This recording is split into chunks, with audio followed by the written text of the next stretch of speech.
Alec, welcome back to Yes, the Wizarding World. Right, it's time. the Wizarding World is oh my gosh, it's I was just feeling a little Flush. uneasy here. It's just the getting flushed, getting bamboozled. I'm like I've got the vapors. I'm falling in love, Oh, which is what a wow, lot of this movie is wow. about. Well, yeah, this is Harry Potter and the Half-Blood Prince, also known in other countries as Harry Potter and the Cock Block Central. Um, Oh my gosh, so they didn't think it was yeah, appropriate Romilda for Vane. this. She never got her man. Poor That's Romilda true. Vane. That's That's what we true. really need to pour one out for Romilda But Vane. I just noticed so many notable cock block moments in this movie. It was like a running theme for me. The first note I have is Dumbledore cock blocks Harry. Okay, that actress is very pretty. I don't know who she is. I don't know what else she's been in, but like I was like, "Dang, Harry, it's good for you." You know, But nope, she's pull very him right out of pretty there. girl. Yeah, it's Hmm. no one can really. Okay, there's a lot. There's a lot here, but Okay, Zach. Other than Cockblock Central, yes, what did you feel about this movie? What do you think? I thought it was fantastic. I really like this movie a lot. Yes, Yeah, yes, yes. Okay, I think I possibly the best one yet. yes, I 100% agree. I've loved this movie since it was in theaters. I was somebody that was a little bit more critical, I think, of Order of the Phoenix after it came out when I was in high school. I enjoyed it. Still don't like Goblet of Fire. Still have problems with that. But I think I was even to the point where I didn't even like Prisoner of Azkaban at this point. Until I started watching more movies when I got more into like Also, during my gap year and when I was in college, I started watching movies more, like more than just stuff. And then I was like, oh no, Prisoner of Azkaban is actually a really well made film. I'm just mad because it's not just like the book. I was Half Blood Prince did everything. It's not just a good movie, it's an excellent adaptation of the source material. It I love this movie. I saw it 4 times in theaters. I love Half Blood Prince, and I will never stop singing this movie's praises. I I think get it. it it perfectly like captures the hormones. This book is just full of hormones. Like it's just like dating and It romance is like oozes is with like a hormones. flowing. It's a flowing, and it's like the thing that I like so much about it is that it's very calm before the storm in terms of a book. And Yeah. also it just makes sense. Like while there is a war going on, while there are problems, it's like still back at home, life still has to go on. And like you could even say it's like life has to go on even maybe at a more rapid pace and a more accelerated pace than you might think so, because it's like everyone knows that something's off, everyone knows that something's up, everyone knows that the world's in danger, and it's like sometimes you just gotta accelerate, you just gotta put your foot on the gas and let yourself be swept into the romance. And so Snogging, a lot of snogging involved. a lot of snogging in this movie, yeah.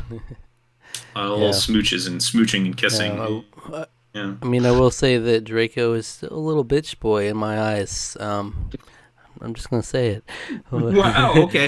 I forgot to Okay. mention So this. I this. forgot to mention this in like I don't know if it was the last movie or the movie before. I'm like, I need to do my Mm, my weekly check in. The check Draco is in. still not You're, doing anything for me. All right, still not doing anything for yeah. me. In this movie, he's a bitch. He's he is great in this movie. Let me tell you. I think Tom Felton's performance in this movie is great. There's actually more focus on audience focus on Malfoy than there is in the book, because again, the book is all basically through Harry's perspective. So it's actually kind of nice that the audience gets to spend time with Malfoy like alone and just like really kind of focusing on him a little bit, as delving sort of into like his sort of angst and complications of what he's going through, um outside of just Harry's perspective, because I think it helps add sympathy to the character. In the book, Harry is just so very insistent, like Malfoy's up to something, and like no one believes him. They're like, Harry, you've been saying that like every year you think it's him and you think it's Snape and you think these people are all conniving, Hmm. and it's like funnily enough, it turns out the one time that Harry's the most right is the time when it's all happening. But Harry's right. He's still right about everything, and yeah. then and people still don't believe him. Like they don't take him seriously in this freaking movie. I'm like, here we go Well, again. it's because the reason for this is because every single time he's like accused or like focused on them, like for the whole history of all these books, that's never been the case. It's never been the case that Malfoy is really up to something no good, or Malfoy's behind it all, or Snape's even behind it all. But Yeah. in this case, he's mostly right. He's not 100% right, as we come He's to as find right out in as the he later can be. two movies. He's But as right as he can he's basically be. he's as right as he can be with the information that he has. That's for dang sure. Yeah. I think yes, he is a little bit of a, as you say, he's a little bit of a bitch, but I like, to me, that his performance is great. Like he's able to sort of garner that sympathy. He's been kind of a jerk this entire time. He's even a jerk at the beginning of the movie where he like breaks Harry's nose. Yeah, he doesn't But like get sympathy from me in this movie as much as I think I'm supposed to have sympathy for him. I don't feel it. I don't feel like it's fleshed out enough to the point that like it's still like Yeah. he's just like he's always just picking. I'm gonna be the evil guy. That's just his thing. That's always been his thing. It was just he was a bully, and now he's just gonna go the extra step here. We don't really get a sense, at least in this movie, of like why or how exactly. You know, it's just kind of it looks like he's hesitant. He doesn't want to straight up kill Dumbledore, but I mean, he got himself in this mess. It seems. I don't know. He didn't get himself in this mess. That's the whole thing. Voldemort's using him against his parents. He's using Draco Malfoy as punishment against Narcissa and Lucius. That's the whole point. He's punishing Lucius for bungling the stuff that happened at the Ministry in the Department of the Mysteries stuff, because he forces Draco to be a Death Eater. He's like, oh well, it's like, yeah, he volunteered, but it's like he volunteered, but like not really. I mean, it's like Voldemort specifically picked him to put him in as much danger and to be a punishment to them. Like that's why that whole scene with like, that's why Narcissa goes to Snape, because she's terrified. She's clearly he's just a kid still, like, and it's clear that she's like terrified for him, and so then Snape is more or less forced to just be like, yeah, all right, well, I'll do it, I'll help him do it. Right. So framed in that way, particularly because then when Draco's finally confronted at the end by Dumbledore, where like he's scared and he can't, like, and he can still just can't go through with it. He can't ultimately kill him, even though he's like, I have to do it or he'll kill me.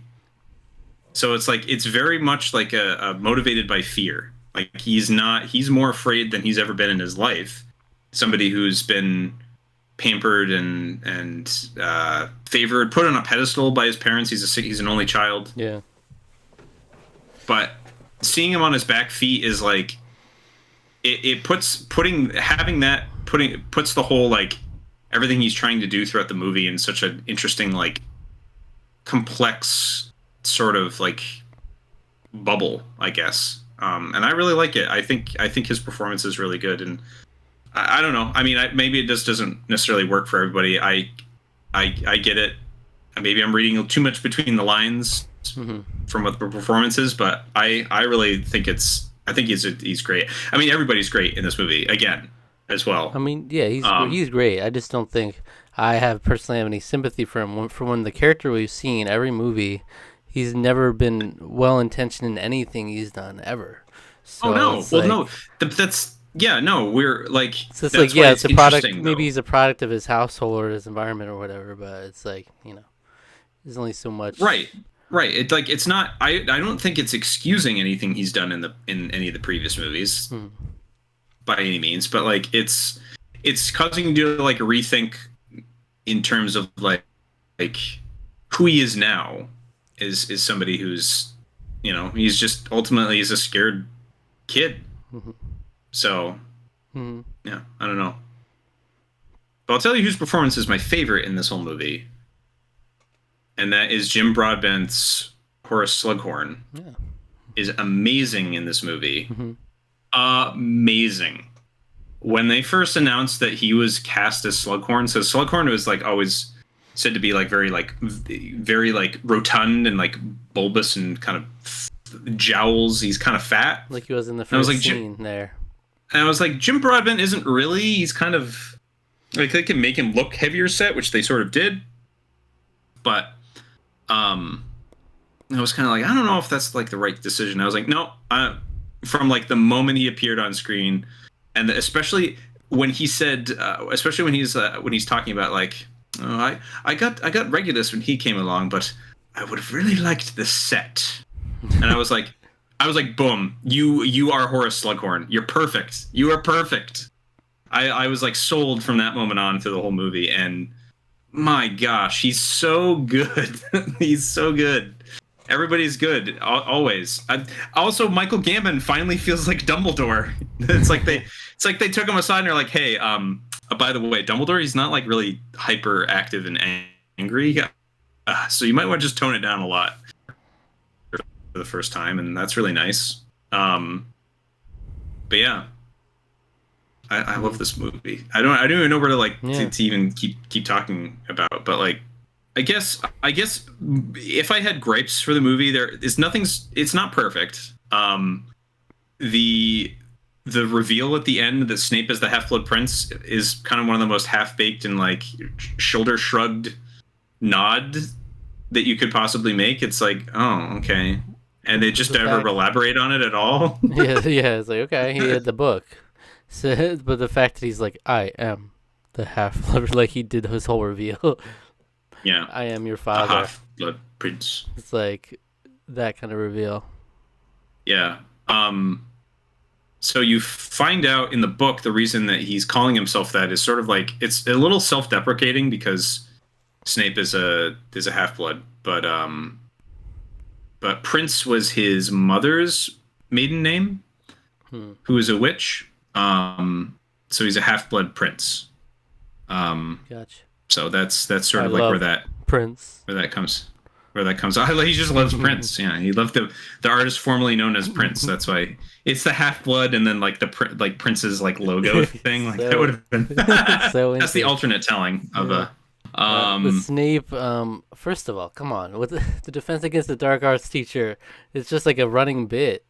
It's like, Yeah. okay, they're gonna, I mean, one way or another, they're gonna be shady. They're gonna be up to something, and we're just gonna keep doing this thing. Every single time, not a single one has been just completely even keeled and like Yeah. clearly well intentioned, like face value. It's just that's something. Well, Snape leaves at the end of the school year, so there's no So we need another one. yeah. So, and this is something that this is the time to bring it up now, because we're not going to be at Hogwarts for the next movie. So the reason, and you find this out through a memory that's not in the movie. There's like I think 2 or 3 memories that didn't make it into the movie. Kind of too bad. I understand why they would keep them out for pacing reasons, and they're not like. I think they're crucial to the book story, but they're able to sort of make them make sense in the next 2 movies. So good for them on that one. But one of the memories is Voldemort coming to request. He basically he comes to Dumbledore after Dumbledore's made headmaster, and he's asking to teach at Hogwarts. He's basically like applying. He's like, hey, I want to be the Defense Against the Dark Arts teacher. And Dumbledore's like, I've heard about all the stuff you've been doing, and you're not going to teach her, basically. And from that moment onwards, Voldemort cursed the position.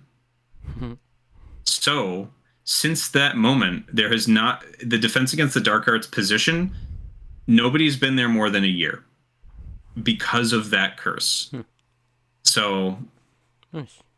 that's it. That's the reason. That's why there's because Voldemort himself is like, fine. You're not going to let me teach teach dark arts, I mean defense against the dark arts, then Yeah. you're, fine. Then no one will for long. So, but how does that curse work? He affects Dumbledore's.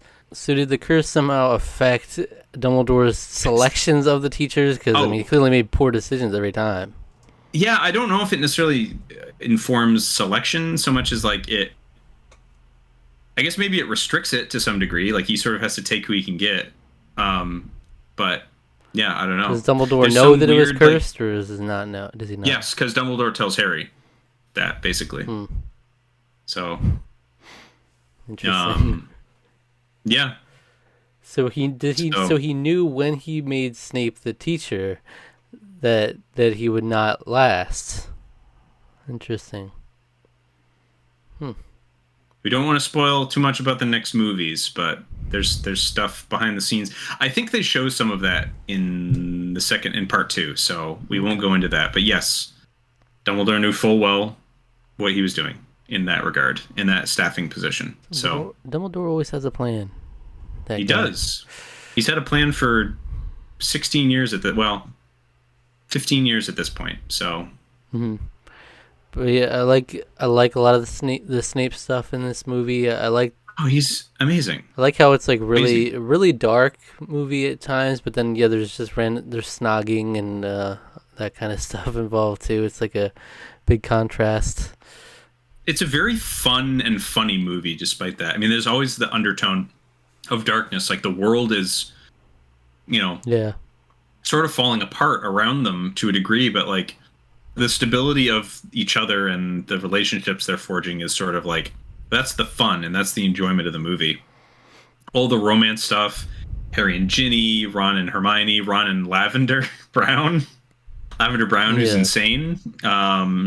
Yeah, there's just a lot of like goofy, silly fun. Cormac McLaggen, McFlagan. I think that might be one of my favorite Harry Potter names. Right. Cormac McLaggen tells you everything you need to know about that guy.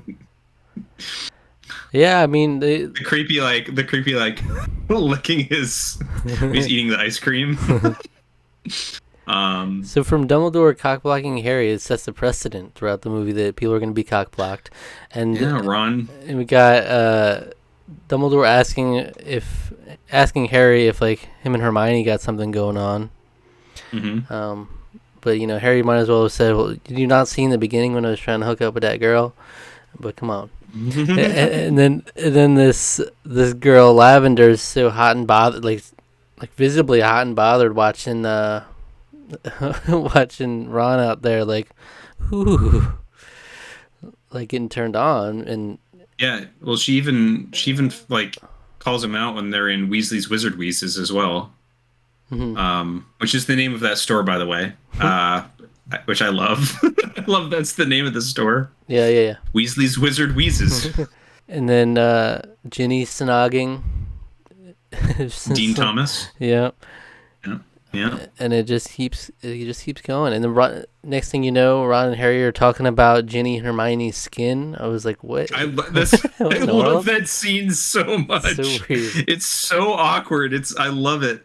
Well, the thing that I love the most about it is like Hermione's got nice skin, and there's like a beat, and then Harry's like, I'm gonna go to bed.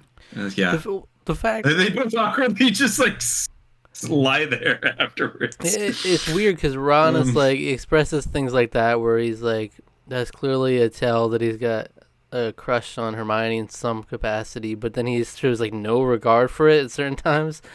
Like he didn't show any regard for it at the ball, and then he didn't show any regard for it when he's freaking snogging on Lavender Brown. I mean, he just it's like it doesn't matter to him at certain times, where clearly Hermione has been consistent in her like being into Ron. Never really Yeah. wavered.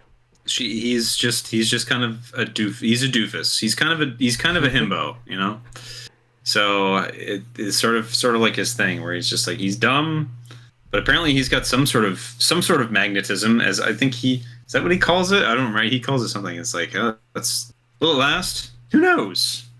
But I'm a free agent. He's a It's free. like, all right, Ron.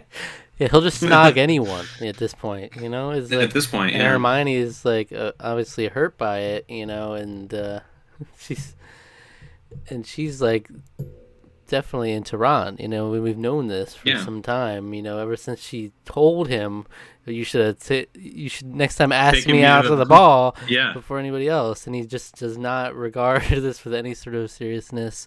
She makes a comment about like, if you and I were snogging, would you expect her to leave? It's Yeah, I love the like he like thinks about it for a second.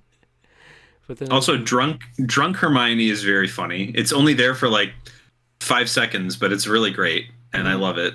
Um, so after she chugs her butterbeer, she then it's like it then is like this like wide shot that like kind of pans over and comes in. But she's just like clearly like like loving life, and then she puts her arms around both of them. Yeah. Yeah, so It's very random. funny, and I like I like that a lot. So it's funny, we get them all in kind of Um, a different state. We get Ron when he has that the potion. You get him mhm. being It's got basically the like love love drunk potion. Yeah. and hanging on to Horace a little bit. And It's like that's fun. it's like I'm surprised you couldn't whip this up in your spare time, potions master yourself. It's like I figured it needs a bit of the hands of experience, and it's like we gotta go dancing in the moonlight, darling. I see what you mean. And then Harry, I love With Harry. oh my god, Felix Felice's Harry is like he's like on meth or something. I don't know. It's I like loved he's just like I he's loved him. great. What does he say? This is I'm jumping way ahead. I'm just kind of Yeah, touching on all these, but it's like, yeah, what was it? Was it Horace who says Harry, and he's like, yeah. "Sir." Yeah. Yeah, he's just like, I can't let you walk around the grounds tonight, but then by all means, come along, sir. He's very It's goofy. so he's so. Oh, that's what I mean. The humor of this movie is just Mhm. everybody's like on point. Like the comedic bits all just work like really well. Is another thing too where it's like where also Slughorn also asked like, did he have any survived by any family about Aragog? And it was just like, yeah. But even outside of um, that, it's like Harry. I mean, Harry's always my like favorite in terms of his like delivery and certain like mm. one-liners and stuff and his Hugh sass. Radcliffe is just he's great. I mean, he's really come into his own as an actor in these Yeah. movies. It's Um, like Hermione says, she's only interested in you because she thinks you're the chosen one. He's like, but but I I am the am the chosen one. chosen one. I like that. uh, yeah, it's funny. It's good. Yeah, there's the humor is yeah. I think they just did a great job. I was talking with my housemate Mike, and I kind of have to agree with his sort of assessment. It's like this is like this movie feels or a lot less like what they did. Some of the previous movies almost had this feeling like they filmed the whole thing and then they just sort of like chopped it up a bit to sort of fit a movie length. This one feels like it was filmed from start to finish as this is the story. Mhm. Um, and I think I tend to agree, and I think that's why I liked it so much because it's kind of a cohesive tale the whole way through. Again, the memory scenes are really good. I think they do a really good job with those. Wish they had more, but like again, that's stuff they can iron out in the whenever they do Yeah. the live action the not live action remakes the miniseries remakes of these they can flesh that out. I don't think anyone's ever going to be as good as Horace Slughorn as Jim Broadbent because my god that man just like the his story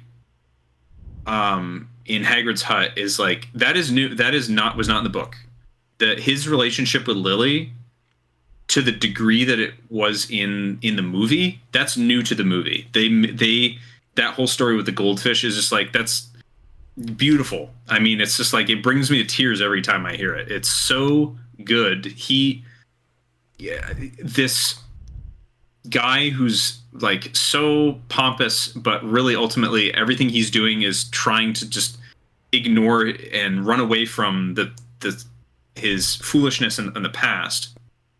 He just he I he's just such a good actor. He Mhm. brings that like the vulnerability in that scene is just like so good. It's so powerful. Right. And yeah, it's I love it. I love his performance is my favorite in the whole movie. Everyone else is great too. Don't get me wrong, but like he's some adult characters in Harry Potter, the Potterverse in general, the Wizarding World. I just think he's just such a fascinating individual in general. So, and Yeah, yeah, he nailed it. So, for sure. but he's the potions teacher though. That's what Dumbledore brings him on because he wants. That's the sort of the story is that Dumbledore is trying to piece together the secret to Voldemort's powers and his immortality or seeming immortality, and so um, using all basically trying to fit together the puzzle pieces, all the memories, all the people that interacted with him, the artifacts that have been left behind in his wake, and is trying to sort of figure out what's going on. And Horace Slughorn holds the final piece of the puzzle to make it all fit together.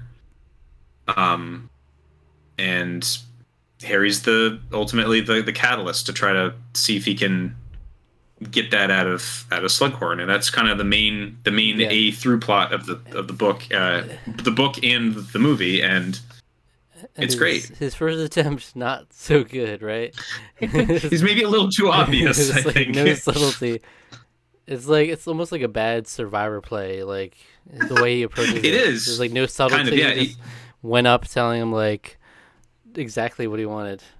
Well, it also And, like also making the mistake of using word for word almost the same yes, stuff that Voldemort said, which is like immediately triggering like I've heard this before. yeah. Like, and that already puts him on the defensive. So it's like, Harry, read the room, read the room. He does. He's not gonna respond well to Straight that. up, is that what you said to Tom Riddle when he Yeah, asked you the same thing? when he came asking question. And then I mean he's able to get there eventually. I like how it's like that the luck. What's it called? Felix Felicis. That Felix Yep. Felicis. That pretty much it just he's like I gotta go see Hagrid, and then just by proxy that's like what is necessary for him to like run into him on the way, and he ends up going with them, and that's how it works out. So As you say, cool. Slughorn actually ends up benefiting from Felix Felicis too, because he not only gets the venomous tentacula leaves, which apparently fetch 10 galleons per leaf. Not that I would know such things. But he also gets a vial of acromantula venom, which also fetches a a hefty price on the market for the right buyer. So he gets a little rich, off of Yeah, some of that. yeah. And we get a little bit of Hagrid, just a little bit with Hagrid. It's nice. Yeah, the Hagrid in this movie it's good. I like he's a warm soul. You should have seen him in his prime. Yes, yes. Aragog passed away. I will say Harry is also a great pal, good friend in this movie by giving him the classic placebo effect on Ron with that. Uh, Yeah, it's a great move by Harry. He's also a good friend to Hermione too. He's like a shoulder to cry on when she's hurting, and it's like, man, what a Harry's figuring things out. I stand. What a I guy. forever stand Harry. Well, you'll get your little nod. You'll get your nod in the next movie. Don't worry. So actually, more than a nod. There's some tasteful side boob in the next movie. What? Oh, I said I Yeah. said I stand Harry. No, I think you said you stand Harry and Hermione. I mean I do, So but I did yeah, say I stand Harry. I'm like, yeah. oh, side boo from Harry. Yeah, Harry Okay. gets some side boob action in the. Okay, so. Wait. Oh, So okay. so another cock block. There's cock blocks. Dumbledore cock blocks Harry at the very beginning. Yes. What was the next one? Make sure I'm not missing any here. Ginny and Harry getting cockblocked at some point. A couple of times. Ron cock blocks Harry and Ginny by sitting between them, just Yeah. right in the middle with the with the cookie or the pastries or whatever. And The pies. then Harry and Ginny get cock blocked by Bellatrix Lestrange. Yeah. But What the heck, Bella? well, they're they're about to just kiss. By the way, it's like okay, it's okay. I mean, I don't see like raw chemistry here, but it's like, yeah, I guess they like each other. We're just gonna go for the Okay, kiss. let's go into that real quick. Watching this again, I think maybe I've been too harsh on Bonnie Wright as an actress. I think she's fine, but they really don't have that much chemistry. That's what yeah, Unfortunately, that's what I'm it's like saying. Ron and Hermione have way more, and I mean, it doesn't hurt the fact that they've been acting in close proximity to each other for a really long time. Rupert Grint and Emma Watson do have that, and it's fun. It's always fun to see them together, even when they're fighting. It's fun. Um, I like the "Will you stop eating?" because Ron's stuffing his face, like he did in the last movie too. She's like weirdly wooden about everything, and it's she's not the Ginny of the books. Ginny is like kind of a firecracker. She's a little bit of a hothead. She's a little bit of a she's the fiery redhead, really, which is why she's sort of a self-insert for J.K. Rowling, who is a redhead, a fiery redhead, She's so fiery who on is Twitter. We stand. okay. Let's not go into any of that. We won't go into any of that. They don't. But I'm more looking at when she was writing it, and also just growing up. That's kind of like the girl she was like, for what we know about her. So that's why it's like you could see Ginny Weasley as sort of the self-insert, and she ends up with the protagonist, right? So that's sort of like the like the running kind of joke, I guess, of like a lot of authors, like how they end up with their characters, Yeah. or are the character or whatever. But She just doesn't have as much personality in the actual movie. she really doesn't. And I mean, she has one line in total in Prisoner of Azkaban. The fat lady, she's gone missing. It was classic. Classic Ginny line. there. She has like a few more in in Goblet of Fire, and then she's like she doesn't have like lines, but she's present in most of Order. She just does like spells and is cool Yeah, and she's whatever. there. She's certainly there, and you cannot take that away from her. You can't take it away from her. She's there. She's a presence on screen. She's a She is body one that of the stands. actresses in the Harry Potter movies. So she's sort of like she's kind of like the least interesting part of it, which is unfortunate because like I actually really like the scene a lot. Still do. The scene where she's hiding the advanced potion making. I think it's a cute scene. I think that's the closest they get to really having like genuine on-screen chemistry. Lingering shot, Like and then she comes in. it's great. It's a beautiful shot. It's a beautiful little moment. It's a sweet kiss, and Yeah, but it's it's nice. That's my favorite but you of their scenes in take the whole her out movie. and put Hermione in. I'm sold. It's gold. Yeah, but then what about poor Ron? Ron just gets I think screwed, I Ron. guess. Honestly, just watching this movie, I don't remember exactly how the relationship goes in the next. Well, I know how it ends, but I don't know how Mm. like they develop. But just seeing this, I'm like, I would be completely fine with Ron just not ending up with Hermione because he fumbled it so horribly and showed no care for her, and like he'll snog any woman that looks his way. And Harry's always been there for her, and they've always been like, oh, they're just friends. I'm there for her. We know we have crushes on other people. I think it would have been kind of cool if they just kind of flipped it back, and it's like, those actually didn't work out. They're together. Boom. Their dynamic is way too like brother sister to me, and Oh, for it to really work, I think. But I like my hey, don't get me wrong, I like my sleazy siscon manga. Don't get me wrong, but you know, but I don't know. It's just it is too like brother sister for me to really like. At least in the ship it. You don't ship at least it. at least in the books, I definitely don't ship it. Well, I'm just watching the movies. Yeah, and movies, I get it. I understand. I get it. I really do. I mean, it especially helps that Emma Watson is just beautiful. She's just a beautiful woman. So that definitely doesn't. That definitely doesn't. It helps for sure. I just like in the that stories. Maybe it would have been too on the nose. I don't know, but Yeah. I like the stories of where it's like, the two best friends who are like, they think they want these people, and at the end of the day, it's like, oh, the one I wanted the whole time was right there. And maybe Yeah. the Ron thing would work better for me if it wasn't already so present. Like every movie, she's clearly crushing on him, and he makes comments but doesn't really show it. Maybe it would work Yeah. more for me if that came more out of left field, and it was like, oh, we were Yeah. best friends. We were friends that we actually like each other. I don't know. Yeah, it was. I mean, it was. I think I do remember Rowling actually saying something to the effect of like, if she had to do it over, she probably would have Harry and Hermione be the couple. But it was like she was very insistent that she just didn't want like the lead girl to be the hero's like the to be like the hero's partner basically. So that's why it's, you know, you give the best friend's sister is sort of the love interest instead. The sister, Um, I guess, but I feel like that's subverting just for the sake of subverting. Sometimes the best option is right there. I don't feel that way with the books being the way being present, it being the factor. I don't think it is. Okay. I think there is an element of subversion to it. I think from her perspective, from the writing perspective, but it's fleshed out so much better in the book. I mean, everything is. You've got 600, you've got hundreds more pages to deal with rather than a script. I would have to read that to know for sure. But in terms of just the movie, it seems like, oh yeah, we're just gonna avoid the cliche for the sake of avoiding the cliche. Yeah. If it would have been better payoff for me personally.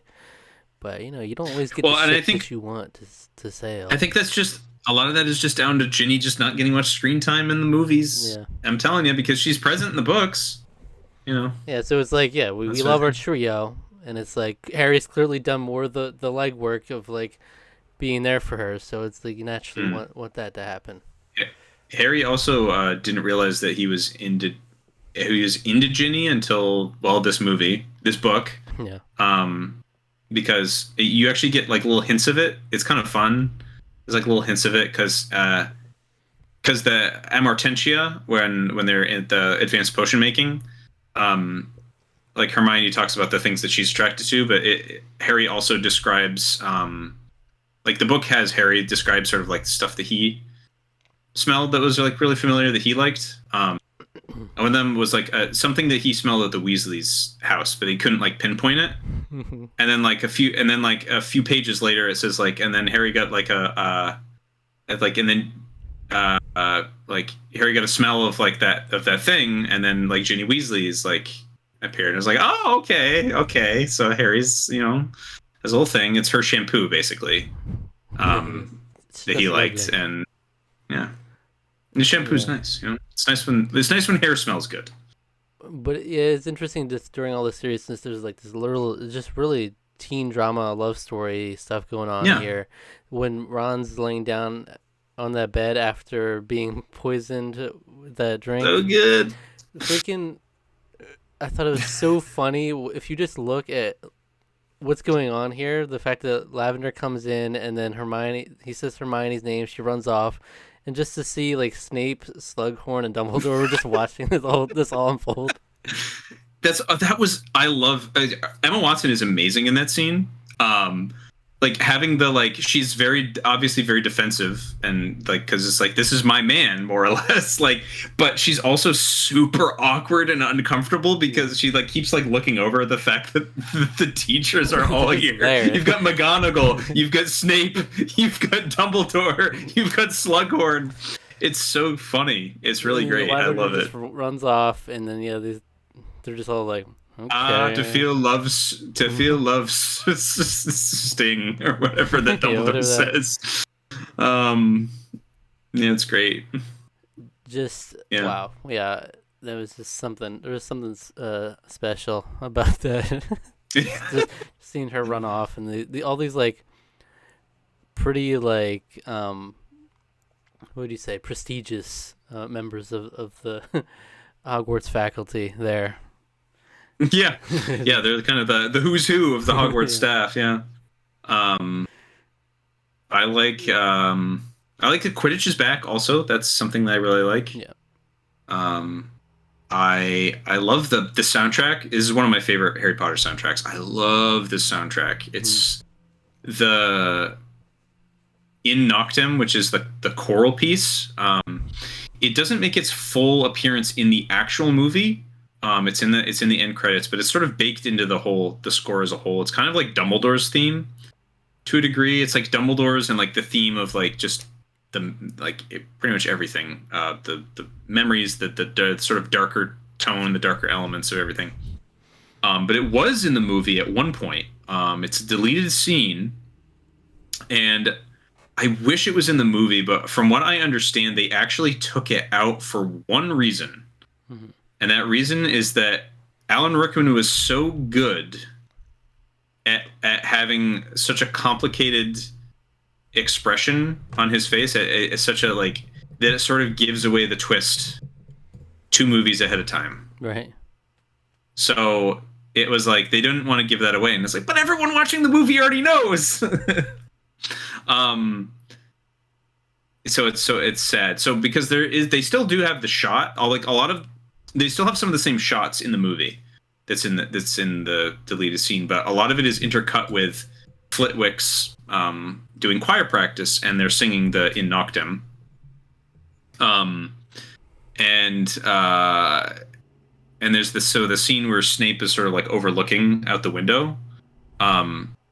There's a shot where it's on his face and he's just sort of like staring out, but then he sort of like looks up at the because there's that light. There's a light that they're all sort of like looking at that sort of happens. That again, it's not present in the movie. It's in its current form, in its final finished edited form. But there's like a light that like all the students are kind of like looking up at, sort of like kind of like ominously, like and there's just this Snape's expression is just very like very like unsure and sad and nervous, and like, you know, it's everything that's like they didn't want to give it away. It's like, okay, fine. Don't give it away then. But man, you robbed the movie of like that extra cherry on top that I think would have made it absolutely perfect. So that's just fair. That's fair, though. I did love Snape in this movie, and he's amazing. the little time with the book was cool. I like how even with that, Harry falls into like making the perfect potion perfectly. You know, just like so many things. He just had the actual way to make it in front of him because of his notes. And then the whole Sectum Sempra, I like that. You know. Oh yeah. And that moment with Malfoy where he fucks him up. Yeah, real bad. Yeah. I love the I also love the I was just thinking about like Harry falling into that, but I'm remembering the scene right before he goes to potions where it's like him and Ron are just sort of like chilling out, and they're like, "Oh, we just had a free period." It's like, but I love that. Like, take Mr. Weasley with you. He looks far too happy. I love her so much. And the Slughorn consistently like disrespects Ron, calls him by the wrong name. Good to see you, Wallenby. Like always, just like the bottom tier of the trio. You know. Yeah. All hands on deck there, Granger. Spills his drink. Man, yeah, this movie's it's just fun. It's fun and good, but it's also like, I mean, like I said, I tear up at that Slughorn moment. The end where after Dumbledore gets killed as off the tower, that powerful moment where they're all like holding their wands up and dissipating the dark mark is like, that's really powerful too. It does hit all of the emotional beats really well. Yeah. I don't love the Bellatrix Lestrange burrow scene. That's not my favorite. It's not in the book. It's kind of just there to have an action scene for the pacing of the movie. That's literally it.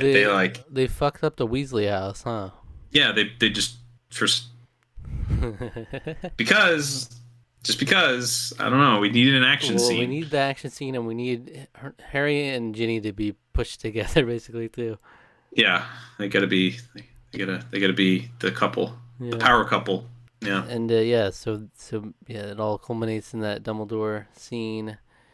Very cool, seeing like the freaking the fire he's casting around him. So yeah, so the cave scene, that music cue where after they apparate and they have that sweeping huge epic shot, that the music there is so good. I get chills every time. It's like it's built up the that particular musical theme, which has been sort of played along in throughout the whole movie, and then kind of comes to its ultimate culmination in that scene, and it's so good. And the jump Yeah, scare this. actually got me. Freaking hand out Oh of the yeah, water. it got. I was expecting it again. I've seen this movie like a lot, and it got me and my housemate that was watching Yeah. it too. And We this, both jumped. And I was like, man, it still gets me. It's good. They do a good job it's of that. good. It's very there's something so terrifying about things that just like hold you down underwater like that, Especially when Yeah. Dumbledore's So not in a good state at that point. oh, that's emotional too. That actually is like gut wrenching to see Dumbledore like whimpering and like suffering, Hmm. like this old man just like in pain and being forced to keep being in pain. Like that's really good too. That whole scene is just real good, real Hmm. powerful. They do acting in this movie, man. It's real good. Other than poor Bonnie Wright, she just is. Everyone else around her is just a little bit more talented. Oh. And then at the end, where Harry has to stand idly by, hiding and watching it all go down with Snape ultimately killing Dumbledore. There, mm, that's a pretty effective scene. I like that. mm, for sure. Yeah, even though I mentioned earlier that like I am the Half Blood Prince Hmm. earlier. That scene of him confronting him is great too, though. Yeah. And then Just when he's like chasing him afterwards, that's yeah, cool. Yeah. yeah. Or like I before think that, yeah, when he's chasing him, he says that, and he's like, yeah. he's so mad at him, obviously. Fight back, you coward! Fight back! Yeah, it's great. Yeah, you really feel that. Like they do such a good again performances. The camera work also that was something that I wanted to mention. The camera work and the cinematography in this movie in particular is like stellar. I talked about like sort of the sweeping like that sweeping shot of the cave scene before the cave.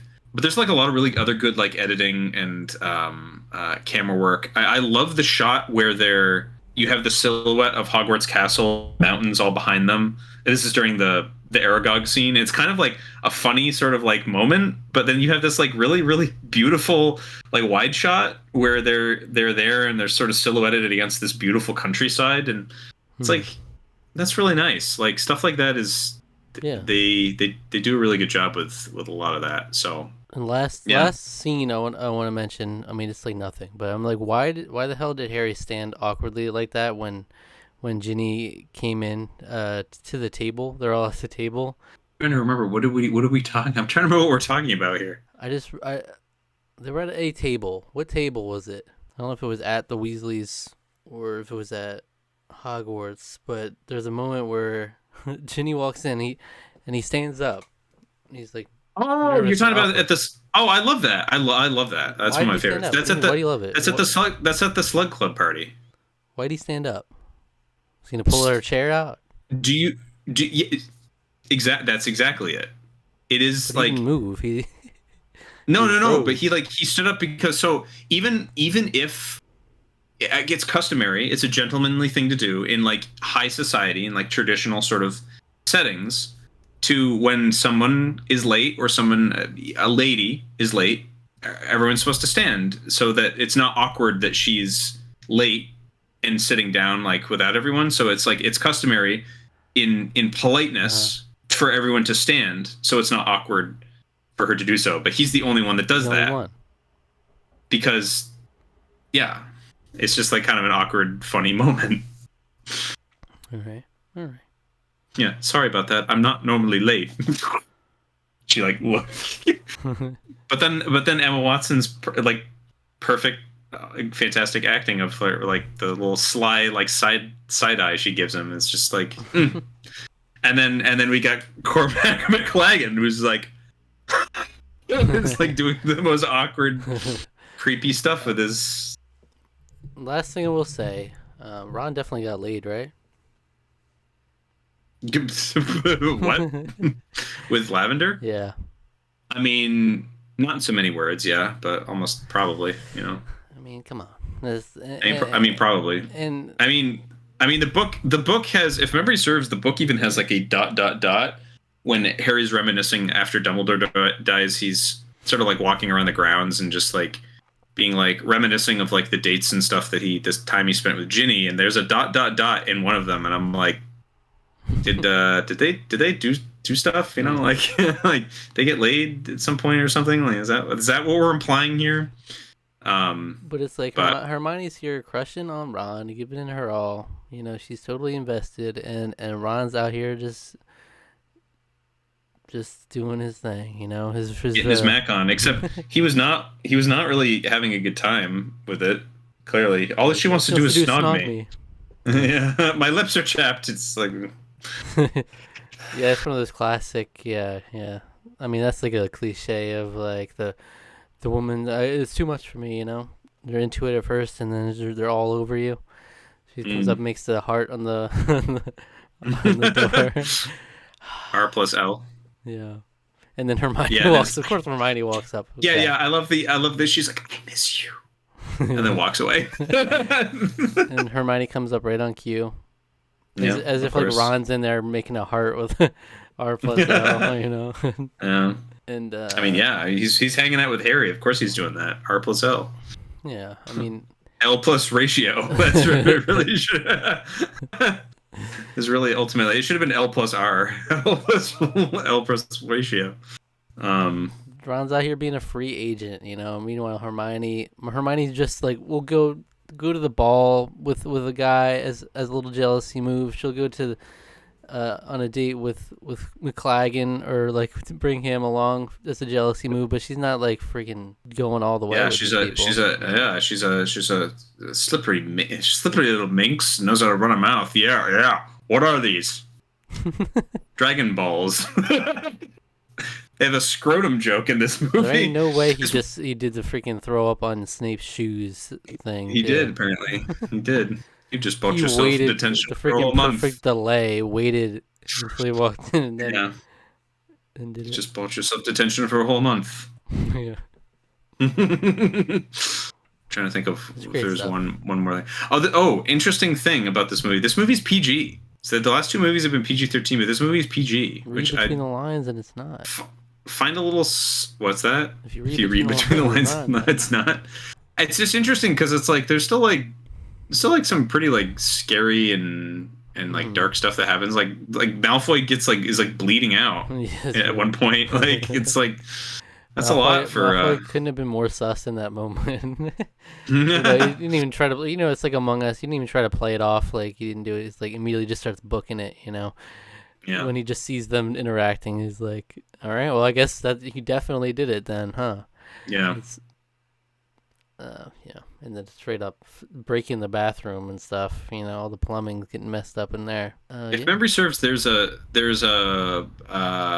Moaning Myrtle makes a reappearance in the book, and she's the one that talks about like that a boy's been in the girls' restroom. He comes in crying every so often. Hmm. And that's that. That's Malfoy. That would have been a nice touch, I think. It would have been, I think, but Because, you know, yeah, we Oh, don't well. see him, like, we see him, like, staring off at different moments, and then we see him, obviously, breaking down at the end there, but you don't get, like, more moments like Yeah. that to really yeah, drive it home. the only moment that we sort of get of him like that is in the room of requirement, in the storage room of requirement, where he's like having the bird go back and forth using the vanishing cabinet, and it comes back dead. And so like there's the wide shot where it cuts, and then you hear him crying, but it doesn't show him. All right, well, it was a great movie. It's an Yeah, excellent movie. I love this movie very much. Is it your favorite so far?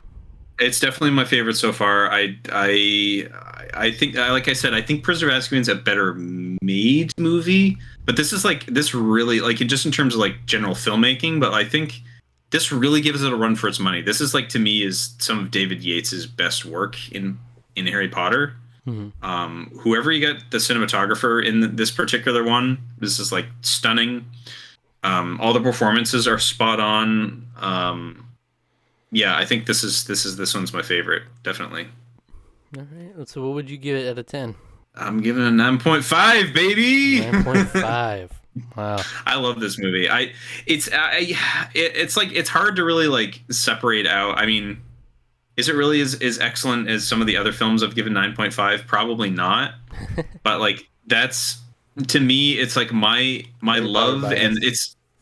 it's Harry Potter bias, and I think my nostalgia in particular for this film because like Half Blood Prince came out the summer of my gap, but right before my gap year. So I graduated high school, and I was like, I was working, and I was going to be planning on working for a whole year, and it just like everything about like I don't know. There's just something about like this point in my life where I felt like all of the media that I consumed to a degree is like this is some of the best stuff that I ever seen and ever will.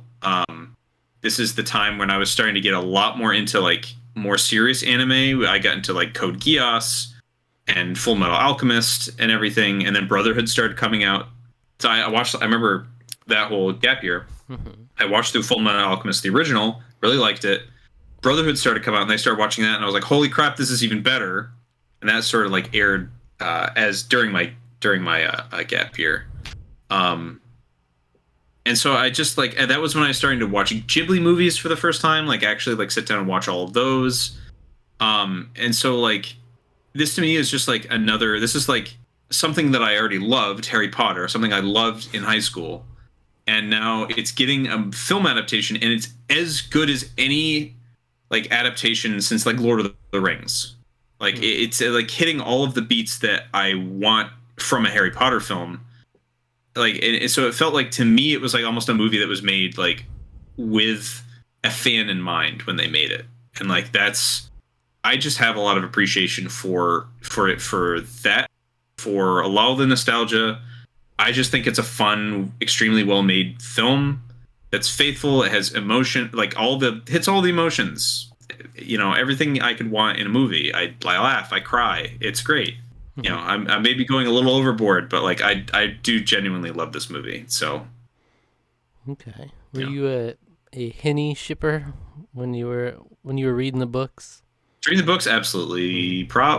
Okay, I think when I first started reading them, I think I was Harry and Hermione because it's like that's the thing. It's like the lead character and then the after Harry and Cho fell through, I don't know if I knew exactly where they were going, Mhm. where the books were going. But like when this one came around and like Ginny started to be more a part of it, I was like I was into it. I really liked it. Yeah, Hmm. I would say so, I guess. All right. Oh, well, I'll give it a 9. 9. 9 out of 10. Okay. I mean, it's All right. excellent. I love a lot of Yeah. it. Um, not too many complaints, right? And yeah, I love I love a good dark movie, and I love a good laugh, and it gives you both. And I think it does Yeah. it well, balancing the two. And that's the Tarqaron score, 9.25. All right. Mm-hmm. And that makes it definitively so far the best Harry Potter movie on score. So, Yep. Yep. let's see what's to come these last two So movies, right? Last two Harry Potters. And then, those yeah. two Harry Potter films, they split Deathly Hallows into two parts. So All right. I don't remember when they made that announcement. I'm trying to remember. I think Half Blood Prince, the film, got pushed back, if memory serves. It was supposed to come out in 2008, in like November of 2008, but then they pushed it back to summer of 2009. And I remember that was for them to. There was a few reasons. One, I think, was ultimately they wanted to make it so that there would be more time for them to polish the film, and to make it so that the wait for part one was much briefer. Part one came out in Deathly Hallows. Part one came out in November of 20 or November or December of 2010.